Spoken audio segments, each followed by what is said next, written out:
थोडंसं हात मागे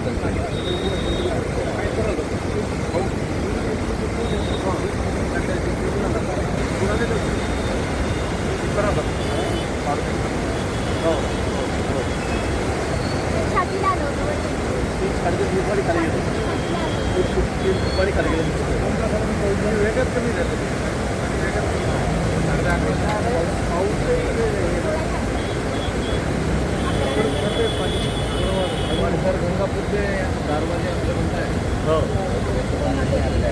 लोकल कॅचमेंट आहे यावरच्या भागात शहरी भागात खूप काही चालू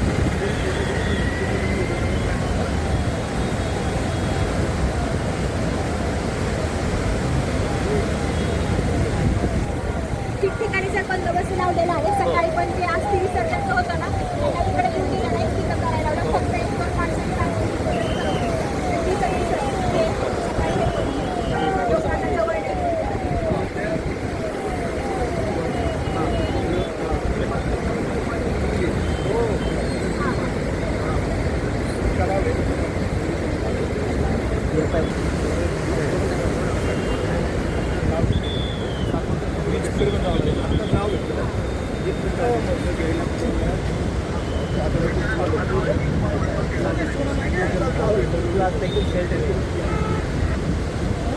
सेट आहे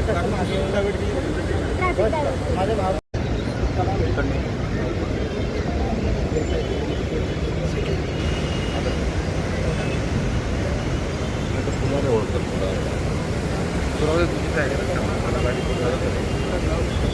सातपूरचं ब्रिजकडे पण जावं लागेल. एक मिनिट आधी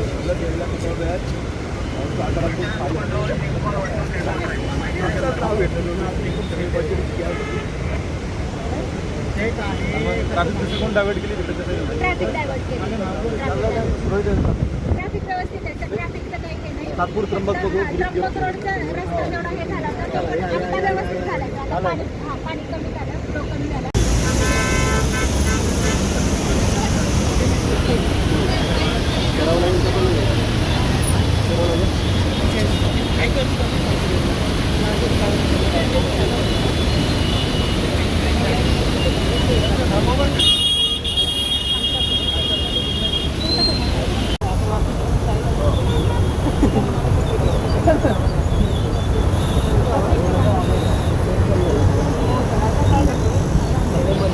रात्रीपासून पाऊस सुरू झाला. जवळपास 1:30-2 वाजेपासून तर सकाळी 9 वाजेपर्यंत जवळपास 145-150 मिलीमीटर पाऊस हा अतिशय जोरात त्या ठिकाणी सुरू झाला. आणि आता 7 तासामध्ये एवढा पाऊस म्हणजे हाही आकडा मोठा आहे. आणि म्हणून अचानक पाऊस असल्यामुळे मग सगळ्या शहरामध्ये पाणी आलं, गल्ल्यांमध्ये पाणी आलं. आणि वस्तुस्थिती आहे, कुंभमेळ्याची कामं आमची चालू आहेत, मी आधीच सांगितलेलं आहे. आणि त्यामुळे मग ट्रॅफिक जे आहे त्याला सुद्धा ती थोडी विस्कळीत झाली. या आज आम्ही शाळा आणि कॉलेज सुरू केलेल्या होत्या. काल तसं प्रेडिक्शन होतं, काल 300 मिलीमीटर पाऊस पडेल. डगफुटीवर तसं फार झालं नाही, 125 मिलीमीटरपर्यंतच तो पडला. पण आज त्याची भर सगळी रात्री निघाली. आणि त्यामुळे शाळा, कॉलेज, महाविद्यालय जे आहेत ते सगळे आज आम्ही सुरू केलेले होते. पण नेमकं सकाळपासून सगळी परिस्थिती बदलली आणि पाऊसच पाऊस सगळीकडे झालेला होता. त्यामुळे काही ठिकाणी कामं चालू होती, काही ठिकाणी खड्डे पडलेत, काही ठिकाणी पाणी साचलं. त्यामुळे ट्रॅफिक जाम झाली, काही 5-7 गाड्या अडकल्या. आणि त्यामुळे नाशिककरांनी थोडा त्रास सहन करावा लागला, ही वस्तुस्थिती आहे. पण आता जवळपास पाऊस कमी झालेला आहे. नदीतलं पाणीसुद्धा दुतोंड्यामधील आपण छातीपर्यंत होतं, ते आता कमरेपर्यंत 4-5 फूट पाणी कमी झालेलं आहे. पण अजून गंगापूर धरणातलं पाणी आपण सोडलेलं नाही. गंगापूर धरणामध्ये जेव्हा चांगला आहे, म्हणजे 65% धरण भरलेलं आहे. 75% भरलं की आपण मग खाली पाणी तिकडे सोडणार आहोत. पण हे जे पाणी दिसतंय पुराचं, हे फक्त आजूबाजूच्या कॅचमेंटमध्ये पडलेलं पाणी आहे, धरणामधलं पाणी नाही आहे. आणि म्हणून पुढच्या कुंभमेळ्याची रेसेसुद्धा आम्ही या ठिकाणी घेऊन टाकली. पुढे काय होऊ शकतं, कारण इथे सगळा कुंभमेळा होणार आहे, रामकुंड इथे समोरच आहे. आणि त्यामुळे त्याचीसुद्धा रंगीत तालीम म्हणा ती आम्ही या ठिकाणी केली. काल त्र्यंबकेश्वरला सुद्धा आम्ही गेलो होतो, तिथे सुद्धा साधुग्राम कुठे असेल, पाणी कुठे कुठे साचलेलं आहे, म्हणून आम्ही काही काही जागा बदलवण्याचा निर्णय घेतलेला आहे साधुग्रामचा वगैरे त्या ठिकाणी. म्हणून त्याचा एक उपयोग हाही झाला की आम्हाला पुढच्या वर्षीची सगळी सराव म्हणा, माहिती म्हणा, या ठिकाणी ती मिळालेली आहे. पण निश्चित आता सगळ्यांना मी अजून सांगेल, संध्याकाळपर्यंत सगळ्यांनी काळजी घ्यावी. आज उद्यापर्यंत कोणी घराच्या बाहेर विनाकारण फिरू नका. ट्रॅफिक जाम होते, अत्यावश्यक काम असेल तरच निघा. संध्याकाळचं प्रोटेक्शन बघून अजून उद्या शाळांचं काय, कॉलेजचं काय ते जिल्हाधिकारी कळवतील, कमिशनर कळवतील. पण शक्यतोवर आपण सगळ्यांनी आपापली काळजी घ्यावी. बाहेर पडू नका.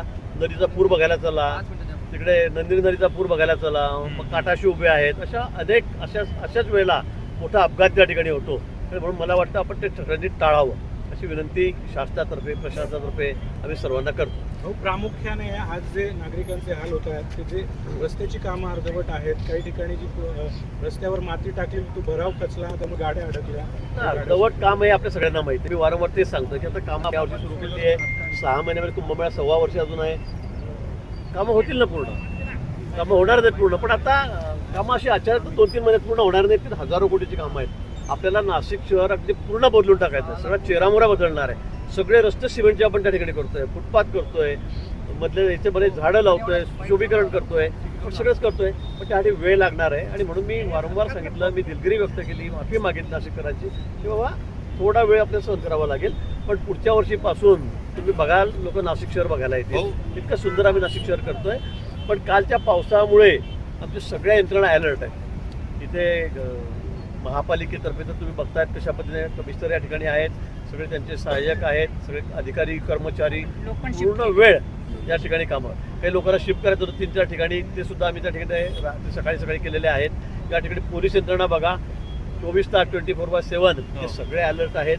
स्वयंसेवक आमचे RSSचे 250 मुलांची टीम या ठिकाणी आहे. ते पूर्ण वेळ सगळं कुठलंही जे पडेल ते काम करायला तयार आहेत, ते सहकार्य करायला तयार आहेत. आपल्यासमोर ते या ठिकाणी आलेले आहेत. आणि म्हणून मला असं वाटतं की सगळ्या यंत्रणा SDRF, NDRF त्याची गरज असली तर आमच्याकडे तेही तयार आहेत. सगळ्या यंत्रणा या ठिकाणी तयार आहेत. फक्त नाशिककरांना मी या ठिकाणी एवढीच विनंती करेल पुन्हा की आपण फक्त मदत करावी. 2-3 दिवस आपण विनाकारण गाड्या घेऊन मोठ्या बाहेर पडल्या तर ट्रॅफिक जाम होते, पुढे अडकला तर तो त्रास होतो. एखाद्या वेळेला आपण या ठिकाणी बघायला आलं सगळं काय चाललंय काय नाही, वॉटरफॉल कसं आहे, बाहेर जातात. तर मला वाटतं ते त्र्यंबकेश्वर असेल किंवा इकडे असेल आपण कुठेही करू नका. 2-3 दिवस हा मोह टाळा. आपण माफी मागतोय पण ती गरज नाही आहे. महापौरांनी मागे दौरा केला होता, महापौर उपमहापौरांनी जी रस्त्याचे ड्रेनेज खोदलेल्या होत्या तिथे बॅरिकेड लावायला सांगितलेलं होतं. काही ठिकाणी त्यांच्या दौऱ्यानंतर लावलं, परंतु पुढे कामं होतं तिथे लावत नाही. आज प्रश्न आहे रस्त्यावर पाणी आहे, रस्ता कुठे खड्डा कुठे तेच कळत नाही, म्हणून हे अपघात होत आहेत. तर आदेशानंतर पण जर ठेकेदार ऐकत नसेल तर मग काही ठिकाणी बॅरिकेड वाहून गेले. मी ती माहिती घेतली, काही ठिकाणी बॅरिकेड वाहूनच गेलेले आहेत पावसामुळे, अति पावसामुळे. तो आपण काही माहिती देत असाल तर आपण त्या संदर्भापर्यंत निश्चित काळजी घेऊ. आम्ही सूचना तशा देतो अधिकाऱ्यांनाही. पण कुठेही निष्काळजीपणा होणार नाही याची खबरदारी आम्ही प्रशासनातर्फे या ठिकाणी घेऊ. हो, MNGL नाही, मधले रस्ते शहर म्हणजे गल्ल्यांमधले किंवा सोसायट्यांमधले रस्ते खोडून ठेवलेले आहेत आणि ते लगेच रिपेअर करणं आवश्यक आहे. मात्र ते केलं जात नाही, महिने ते केलं जात नाही आणि त्यामुळे जास्त प्रॉब्लेम नाशिक शहरात झालेले आहेत. असं काही असेल तर त्या सूचना तात्काळ मी देऊ. तसं तर आम्ही मॅडमही किती मागे लागल्यात आपल्याला माहिती आहे. कमिशनर आहेत, महापौर या ठिकाणी आहेत, ते सगळे सतत फिरतायत, पाठपुरावा करतायत. ठेकेदारांना आपल्याला माहिती आहे कशा पद्धतीने आम्ही त्यांच्याकडून क्वालिटीचं काम करून घेतो आहोत. सगळं चांगलं आहे, म्हणजे क्वालिटीमध्ये सुद्धा तडजोड नाही. कामाची घाई आहे म्हणून क्वालिटीमध्ये आम्ही कुठेही तडजोड करत नाही, हे आपण बघितलेलं आहे. आणि म्हणून मला वाटतं जे अशी काही कामं असतील त्याला थोडा पाऊस ओसरला, थोडा ब्रेक आहे मध्ये, त्या ब्रेकमध्ये आपण अगदी युद्ध पातळीवरती कामं सगळे पूर्ण करू. 10 ते 15 वर्षापूर्वी पावसाळी भुयारी गटार योजना बनवण्यात आली होती. 400 कोटी खर्च करण्यात आले. ती भुयारी गटार योजना पूर्णपणे म्हणजे पावसाळी पाणी वाहून जाण्यासाठी ती पूर्णपणे फेल गेल्याचं दिसते, कारण की संपूर्ण शहरामध्ये पाणी साचलेलं होतं. तर त्याची चौकशी आपण करणार आहोत, कारण बऱ्याच ठिकाणी ती कागदावरच झाली असं म्हटलं जातं. नाही असं नसेल मला वाटतं, पण मी निश्चित आपण आता माझ्या कानावर टाकलेलं आहे. योजना कधी झाली, किती रुपये झाली, त्याचं आउटपुट काय, आपण म्हटलं फक्त कागदावर. पण असं होणार नाही कुठलं की फक्त कागदावर योजना आहेत. पण निश्चित अगदी त्याची सखोल चौकशी आपण करू, सखोल चौकशी करू. असं काही आढळलं जे जबाबदार असेल त्याच्यावर कठोर कारवाई आपण त्या ठिकाणी करू. मुळात महापालिकेच्या गेटवरच पाणी होतं, आज तळच असले गुडघाभर पाणी महापालिकेच्या समोर होतं. आता मी ते सांगितलं की आता एवढा विक्रमी पाऊस 6-7 तासामध्ये झाला. आता 150 मिलीमीटर पाऊस आज 6 तासात झाला. 1 वाजेपासून सगळे 8 वाजेपर्यंत 2 वाजेपासून, तर मला सांगा हे होणारच आहे ना.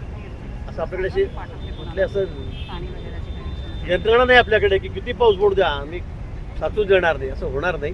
तरी मुंबईसारखी परिस्थिती आपली नाही आहे. मुंबईमध्ये तर हाय ट्रेड आलं की पुन्हा पाणी ते जात नाही, मुंबईकरांचं खूप पाणी साचतं ती, पण इथे तरी तसं इतकी परिस्थिती वाईट नाही. पण आता कामं सुरू असल्यामुळे काही ठिकाणात झालेलं आहे, पाणी साचलेलं आहे, हे आम्ही मान्य करतो. पण फक्त एवढ्याच पावसाळ्यामध्ये आपल्याला कोणमध्ये अजून त्रास आहे. पुढे आपल्याला खूप वर्ष 30-40 वर्ष आपल्याला कुठलीही अडचण या ठिकाणी येणार नाही. आणि म्हणून आमचं हे स्वप्न आहे की या कुंभमेळ्याच्या निमित्ताने मोठा निधी आपल्याला मिळालेला आहे. हे हे शहर हे स्वच्छ कसं होईल, सुंदर कसं होईल, हरित कसं होईल, सुरक्षित कसं होईल. सगळे कॅमेरे वगैरे सगळ्या शहरामध्ये हजाराच्या संख्येत आम्ही लावतोय. पोलीस यंत्रणा अतिशय सतर्क आहे. आणि म्हणून मला वाटतं की STP असेल आणि शुद्ध करून नदीमध्ये गोदावरीमध्ये 12 महिने कसं वाहील, त्यासाठी नवीन घाट होत आहेत. मला वाटतं अतिशय म्हणजे अगदी नाशिकच्या सौंदर्यामध्ये एक वेगळी भर पडणार आहे. आणि म्हणून मला असं वाटतं की थोडा वेळ आपण त्रास सहन करावा. भाऊ, ढगफुटीचा इशारा 24 तासापूर्वी देण्यात आला होता. मग ढगफुटी सदृश पाऊस आपल्याला आज पाहायला मिळाला गेल्या 24 तासामध्ये. हवामान विभागाचा इशारा काहीतरी डिले झाला, चुकला असं वाटतं का आपल्याला? कसं एक कमी दाबाचा पट्टा जो आहे तो थोडा सरकला काल, तो पालघरकडे गेला, नंतर गुजरातकडे गेला. तो असं नाही आज सांगितलं म्हणजे तो तसाच येईल, त्या रेषेमध्ये येईल. त्यामुळे मी विचारला की असं काय झालं, म्हणजे तर ते अडचण आहे. मी काल सांगितलं की थोडा तो त्र्यंबकेश्वर म्हणून पालघरकडे गेला, पालघरला खूप पाऊस झाला काल. म्हणून मी नाशिकहून गेलो तर रात्री 2-3 वाजेपर्यंत पालघरलाच होतो. धरणार होतो मी रात्री 9 वाजता 1.5 किलोमीटर पायी जात त्या ठिकाणी. कलेक्टर होते तिथल्या माझ्यासोबत, तिथे खासदार होते, सगळेजण त्या ठिकाणी गेलो होतो. पण हे इतकं ॲक्युरेट नसतं की बिलकुल तुम्ही सांगितलं आता की त्याचं इच्छाच पडलं पाहिजे, एवढंच झालं पाहिजे. त्यात थोडी चूक होऊ शकते, शेवटी निसर्ग आहे. आणि म्हणून मला वाटतं त्यामुळे थोडंसं अंदाज कमी असताना पण 150 मिलीमीटर पाऊस 300च्या ऐवजी झालेला होता त्यावेळेमध्ये दिवसभरामध्ये. पण आज जो पाऊस झाला हा 6-7 तासामध्ये जवळपास 150 मिलीमीटर पाऊस झालेला आहे. त्यामुळे थोडा गोंधळ झाला. पिंपरी चिंचवडमध्ये इमारत कोसळलेली आहे, 14 जण अडकल्याची माहिती मिळते. कुठे? पिंपरी चिंचवड. नाही, मला या बाबतीमध्ये माहिती नाही. मला साताऱ्याचं कळालं होतं. कुठलं कळालं होतं घाटातलं, मी तिथल्या जिल्हाधिकाऱ्यांशी बोललो, पुण्याच्या जिल्हाधिकाऱ्यांशी बोललेलो आहे. पण याची खातरजमा करतो, कारण पुण्याचं कुठल्या घाटामध्ये 5 घरं दबले गेले आणि किती लोक माहीत नाही अशी कोणीतरी पोरांनी ती क्लिप बनवून पाठवलेली होती. आणि म्हणून मी कलेक्टर साहेब ती फेक आहे, ती कालपासून चाललेली आहे. आता लोक इतका खोडकरपणा करतात मला समजत नाही. काही लोकांना म्हणजे इतक्या संकटामध्ये मुद्दाम लोकांना काही अफवा पसरायचे असतात. आणि म्हणून अफवांवर विश्वास ठेवू नका, कुठेही अफवांवर विश्वास ठेवू नका. त्याची खातरजमा करा आणि नंतर मग ती रिपोर्ट पाठवत जा, तुझं हे म्हणणं आहे. त्याचं हा त्याला पाठवतो, तो त्याला पाठवतो, त्याचं स्वतः किती लोक गेले, कुठे गेले, किती लोक दबले गेलेत. मला वाटतं तर आपण सगळ्यांनी टाळावं. या ठिकाणी आमचं शासन, माननीय मुख्यमंत्री महोदय, उपमुख्यमंत्री महोदय, शासन अतिशय बारकाईने या सगळ्या गोष्टीकडे लक्ष द्यायचं. आम्ही स्वतः तुम्ही बघताय 4 दिवस झाले मी झोपलेलो सुद्धा नाही 2-3 तासाच्यावर रात्रीवर पुढे. आपणही मला बघतायत. आम्ही सगळे धावपळ करतो. आमचे अधिकारी आहेत, सगळे कर्मचारी आहेत, सगळेजण आम्ही सगळे अगदी युद्धपातळीवर काम करतो. पण अशा ज्या घटना घडत आहेत, मुंबई असेल, पिंपरी चिंचवड, तर नेमके काय उपाययोजना आपण आता आपल्याकडून काही आदेश किंवा निर्देश दिले जातात? हे जे घरं किंवा इमारत, आता घराचं मी तुम्हाला सांगितलं, मानखुर्दमध्ये मी परवा जनता नगरमध्ये होतो. सगळा स्लम एरिया तो या ठिकाणी. इतके खेटून घरं आहेत आणि इतके छोट्या गल्ल्या करून टाकल्या आहेत की तिथले आमदार अबू आझमी आमचे मित्र आहेत ते सुद्धा आले. तर ते म्हणत मी काय करू. मी उदाहरणादाखल सांगितलं की त्यांनी मला ते सांगितलं कि अभी 4 दिन पहले इनको नोटिस दिया बोले एक दूसरे बिल्डिंग को, तेडी हो गई थी, तिरपी झालेली होती अशी. तर ते माझ्याकडे बसले सगळे, तुम्ही आम्हाला कशा काय नोटीस देता, आम्हाला घर द्या राहिला आधी, मग आम्ही जाऊ कुठे. म्हणजे लोक ऐकत नाही, हे स्वतः त्यांनी सांगितलं अबू आझमी. आणि म्हणून मला असं वाटतं की लोकांनी काळजी घेतली पाहिजे. BMC असतील, शासन, आम्ही तर काळजी घेतो आहोत, पण आम्ही घरच खाली करणार नाही. आणि सगळा तो अनधिकृत बांधकाम आहे. म्हणजे 12 बाय खोलीवर 1, 2, 3, 4 खोल्या होत्या जी पडली. कसं शक्य राहील. आणि मग एवढ्या पावसामध्ये ती पडली. ती बिल्डिंग खाली केलेली होती, पण ती पडली, ती बाजूच्या घरावर पडली. बाजूच्या घरावर ते सिंगल एकच मजली होतं, त्याच्यावर पडल्यामुळे त्या घरातले 6 ते 6 4 मुलं ते दुर्दैवाने त्या ठिकाणी दगावलेले. भाऊ, संजय राऊत पुन्हा आज घसरलेले आहेत शिंदेवर आणि तुमच्यावर. शिंदेना त्यांनी असं म्हटलं की यांना मुख्यमंत्री होण्याची घाई झालेली आहे आणि तुम्हाला चंपतराय म्हटलंय, तुम्ही महाराष्ट्राचे चंपतराय असं म्हणत त्यांनी तुम्हाला. चंपतराय हा पाठवलं तुम्हाला. आता काय बोलावं मी त्यांच्याबद्दल. मला रोज बोलून म्हणजे लोकच म्हणतील की इतकं कसं काय बोलतो गिरीश महाजन. पण मला त्यांच्याबद्दल काही टीका टिप्पणी करायची नाही. पक्षाची त्यांनी वाट लावलेली आहे. सगळी वाट एका माणसामुळे लागलेली आहे. मी उद्धवजींना वारंवार तुमच्या मार्फत सल्ला देतो की या माणसाला आवरा. आता काहीच ठेवलं नाही त्यांनी यांच्याकडे, काहीच ठेवलेलं नाही. पण त्यांनी विडाच उचललेला आहे की फक्त दोघांनाच ठेवेल, बाकी सगळ्यांना मी काढून टाकेल. हा पक्ष संपूर्ण दाखवेल. मला वाटतं कोणाची तरी त्यांनी सुपारी घेतलेली दिसते. त्यामुळे रोज सकाळी आता काय संबंध माझा हा? पण बडबड करत राहायची काहीतरी आपली. राज्यातल्या बहुतांश जिल्ह्यांमध्ये ही पावसाची परिस्थिती आहे. आपल्या विभागाकडनं काय मदत दिली जाते, काय त्यांचं आज पुनर्वसन सकाळीच आम्ही सगळ्या जिल्ह्यांना 1-1 कोटी रुपये, म्हणजे ज्या ठिकाणी अतिवृष्टी आहे, हो. ज्या ठिकाणी गरज आहे, असे 6-7 जिल्हे आहेत. सगळ्या महाराष्ट्रात नाही, कारण हो. आमच्याकडे अजूनही तिकडे विदर्भात, महाराष्ट्रात, उत्तर महाराष्ट्रामध्ये अजून एवढा पाऊस नाहीये. हो. खानदेशमध्ये, बरोबर. धुळे, नंदुरबार, जळगाव पाऊस नाही आमच्याकडे अजून. पण ज्या जिल्ह्यामध्ये आवश्यकता आहे, ज्या ठिकाणी गरज आहे, त्या ठिकाणी आम्ही तर सकाळी 1-1 कोटी रुपये आमच्या खात्यामार्फत त्या सगळ्या जिल्हाधिकाऱ्यांकडे वर्ग केलेले आहे. त्यातून कोणाला हलवलं असेल, मग त्याची जेवणा खाण्याची सोय असेल, राहण्याची व्यवस्था असेल, पिण्याच्या पाण्याची व्यवस्था असेल, ते ट्रान्सपोर्टेशन असेल, वाहतूक असेल, त्याच्यासाठी लागणारा हा 1-1 कोटी आम्ही सध्या त्यांना खर्च जो लागणार आहे तो आजच सकाळी मंजूर केलेला आहे, तो पाठवलेला पण. भाऊ, शेवटचा आता- प्रश्न. भाऊ, पुढच्या वर्षी याच महिन्यात कुंभमेळ्याच्या परवान्या असणार आहे. आता घाटांची जी कामं सुरू होती त्या ठिकाणी देखील पूर परिस्थिती आहे, ते सगळा परिसर पाण्याखाली गेला. या अनुषंगाने आपण कशी आता तयारी किंवा तर मी कसं तेच सांगितलं की पुढच्या कुंभमेळ्याची, पुढच्या वर्षीच्या, कारण याच काळामध्ये पुढच्या वर्षी ऑगस्टमध्ये कुंभमेळ्याचं स्नान होईल आणि म्हणून त्याची रंगीत तालीम आता ही झालेली असं समजायला हरकत नाही. मी काल त्र्यंबकेश्वरमध्ये गेलो, आम्ही साधुग्रामची जागा बदलायचा निर्णय घेतला कालची स्थिती बघून. मी म्हटलं थोडं उंच माथ्यावरच्या ठिकाणी आम्हाला जावं लागेल, थोडं इकडे तिकडे गेलं तरी चालेल, किंवा मग इथे भर घालावं लागेल 5 फूट मातीची त्या ठिकाणी.